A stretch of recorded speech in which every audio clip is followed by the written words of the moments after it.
Jean-Luc Munro, bonjour. Bonjour. Alors vous serez opposé au maire sortant, le socialiste Daniel Rondelard, à Anne Voiturier du mouvement Choisir l'Os, soutenu par l'UMP, et à Jean-Claude Puchot, sans étiquette. Votre temps de parole est de 5 minutes 30 et démarre maintenant. Au municipal de 2008, votre parti avait obtenu 9,75% des voix. Cette année, vous espérez faire mieux. Concrètement, comment allez-vous faire pour convaincre les Lossois de voter pour vous ?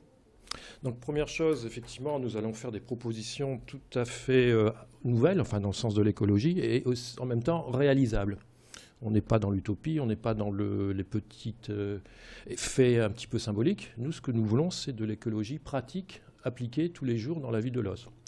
Alors, en plus, on affiche clairement nos valeurs. On peut dire que nous sommes clairement à gauche. Et je crois que ça fait partie de la clarification au niveau politique, parce que surtout à l'os, on a un beau, peut-être on peut appeler ça un beau paquet de nœuds, où on a tendance à avoir des groupes qui voudraient avoir toutes les étiquettes, des groupes qui n'auraient pas d'étiquette, et des groupes ou alors l'étiquette est cachée à l'intérieur de la boîte, etc. Voilà. Nous sommes clairement, on s'appelle l'os ouverte. On s'appelait avant l'os ouverte et solidaire. Avant, c'était l'os ouverte avec le soutien des Verts. Là, maintenant, c'est l'os ouverte avec l'os ouverte, Europe Écologie Les Verts. Voilà. Donc, pourquoi nous nous affichons clairement? C'est parce qu'effectivement, nous considérons que le débat politique, reste très important, surtout au niveau des municipales, et on n'aime pas du tout ce mélange où effectivement on se retrouve à avoir toutes les étiquettes, sans étiquette, etc. Et du côté, on voit même du côté de certains candidats où les logos disparaissent, par contre l'ego monte très fort. Donc là c'est bien, on est pour l'ego, mais pas contre les logos. Voilà, donc nous affichons la couleur. Clairement, nous sommes verts. Concrètement, que pensez-vous du bilan du maire sortant ? Alors on peut se retrouver, on pourrait peut-être dire aussi qu'on ne s'est pas retrouvé sur la majorité du maire, ça s'est pas fait. Voilà. J'étais toujours dans l'opposition pendant ces 6 ans. On a essayé d'être constructif, on a essayé de faire avancer certaines choses. Il y a eu des moments de blocage, des moments où on a peut-être avancé sur des points de détail, mais aussi des choses un petit peu plus intéressantes. Voilà, j'ai jamais été dans la critique systématique. Donc j'ai toujours été, puisque j'étais le seul élu, j'ai participé à toutes les commissions, sauf le CCAS. Voilà. Mais j'ai toujours essayé, avec les personnes qui étaient en dehors des réunions lorsqu'on préparait, on a toujours essayé d'être le plus constructif possible et d'apporter des solutions au jour le jour. Donc je vois qu'il y a des petites choses par-ci, par-là. On a Alors, pas repris quelques exemples, rapidement, quelques exemples des choses qui ne vont pas. Des choses qui ne vont pas. L'agenda 21, on peut dire que c'est un document intéressant. Je m'y retrouve sur certains points, je peux le critiquer sur d'autres. Malheureusement, on a mis 6 ans pour l'élaborer. Il y a eu un groupe de pilotage. Ce groupe de pilotage, il était, on peut dire, bien parti. Il y a eu avant ça, il y avait aussi les tables rondes. Je ne sais pas si vous en avez entendu parler. Donc ce côté un petit peu initier le dialogue avec les Lossoises et les Lossois, ça n'a pas bien marché parce qu'on a quand même un pouvoir très centralisé à l'os et c'est le principal reproche que je fais. Et c'est pour ça que certains dossiers, certaines propositions restent dans les placards, restent un petit peu dans les dossiers.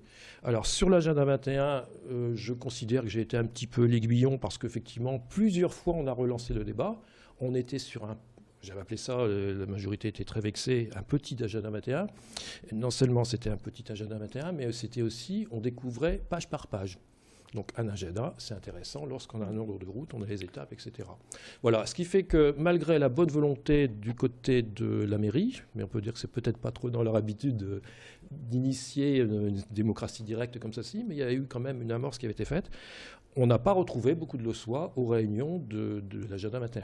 Alors parlons de l'avenir concrètement. Qu'allez-vous proposer aux Lossois ?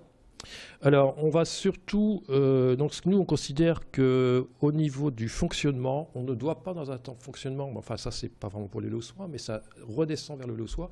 On n'est pas dans un fonctionnement à minima du conseil municipal. Le conseil municipal doit être plus ouvert, par exemple avec des commissions extra-municipales, des commissions qui sont temporaires sur un événement bien précis. Il doit y avoir beaucoup plus de dialogue.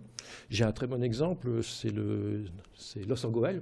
où on retrouve, on a je ne sais plus combien, 150 réunions en un an.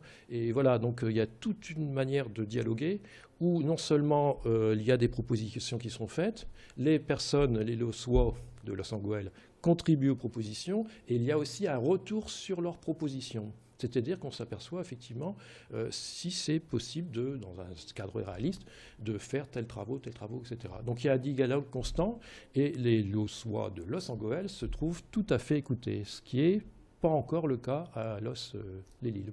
Alors qu'allez-vous faire si vous êtes élu? Il vous reste 30 secondes pour conclure cette intervention. Alors, il y a quelque chose qui doit être mis en place, c'est la politique de transition écologique à Los.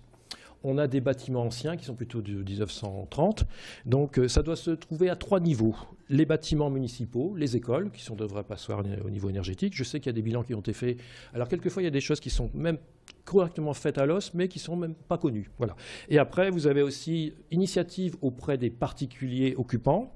Il y a eu un dispositif qui a été mis en mars 2011, beaucoup trop discret. Il faut le faire connaître, il faut que ça soit partagé. Et troisième chose, c'est les logements collectifs. Merci beaucoup Jean-Luc Mennereau, votre temps est écoulé. Je vous remercie d'être venu sur le plateau de Grand Lille TV. C'est ainsi que s'achève cette édition spéciale consacrée à la politique et aux élections municipales. Prochain point sur l'actualité, 17h15.